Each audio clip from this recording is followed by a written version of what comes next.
दोस्तों, अमेरिकी रक्षा मंत्री लॉयड ऑस्टिन ने उत्तर कोरिया की धमकी के जवाब में कहा है कि अमेरिका युद्ध के लिए तैयार है। उत्तर कोरिया ने अमेरिका और दक्षिण कोरिया के बीच चलने वाले सैन्य अभ्यास की निंदा की थी। इस दौरान तानाशाह किम जोंग उन की बहन किम योंग जोंग ने चेतावनी देते हुए कहा था कि अगर वे 4 साल शांति से सोना चाहते हैं तो भड़कावे वाले कदमों से दूर रहे। जोंग के बयान के समय ऑस्टिन और विदेश मंत्री एंटनी ब्लिंकेन जापान और दक्षिण कोरिया के दौरे के लिए टोक्यो पहुंचे थे। रिपोर्ट के अनुसार एक प्रेस वार्ता में ऑस्टिन ने कहा है कि हमारा सुरक्षा बल आज रात लड़ने के लिए तैयार है और हम कमांड में वॉर टाइम ऑपरेशनल कंट्रोल पर काम करना जारी रखेंगे। किम योंग जोंग अपने भाई किम जोंग की प्रमुख सलाहकार है। उन्होंने अमेरिका दक्षिण कोरिया के सालाना सैन्य अभ्यास की निंदा की थी जो इसी महीने शुरू हुआ था। जोंग ने कहा था कि युद्ध अभ्यास और शत्रुता कभी भी बातचीत और सहयोग के साथ नहीं चल सकते हैं। उत्तर कोरिया ने कहा है कि अमेरिका और दक्षिण कोरिया के बीच चलने वाला ये अभ्यास एक हमले से पहले होने वाली रिहर्सल है। बीते साल ये अभ्यास कोरोना वायरस महामारी के कारण रद्द कर दिया गया था।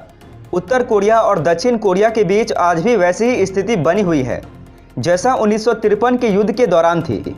इनका युद्ध एक संघर्ष के साथ समाप्त हुआ था, न किसी शांति संधि के साथ। जनवरी 2018 की शुरुआत में दोनों देश एक दूसरे की ओर तालमेल के लिए बढ़े थे, लेकिन फिर भी समस्या ऐसे ही बनी रही।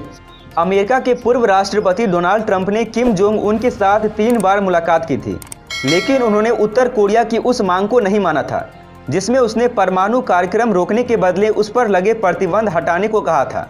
अभी तक जो बाइडेन ने सत्ता में आने के बाद उत्तर कोरिया को लेकर अपने प्रशासन की नीति को स्पष्ट नहीं किया है, लेकिन ऐसा माना जा रहा है कि वो भी ट्रंप प्रशासन की राह पर ही चल सकते हैं।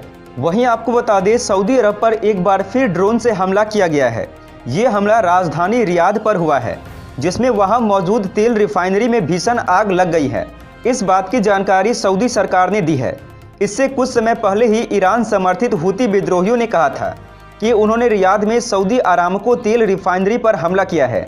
हमला 6 ड्रोन से किया गया है जिसमें हथियार लगे हुए थे। ये वो रिफाइनरी है जिसका संचालन सऊदी की सरकार कंपनी अरामको करती है। हमला करीब सुबह 6:05 पर हुआ है। हमले में किसी मौत या किसी के घायल होने की खबर नहीं है। ऊर्जा मंत्रालय की ओर से कहा गया है कि इसका असर तेल की सप्लाई पर नहीं पड़ेगा।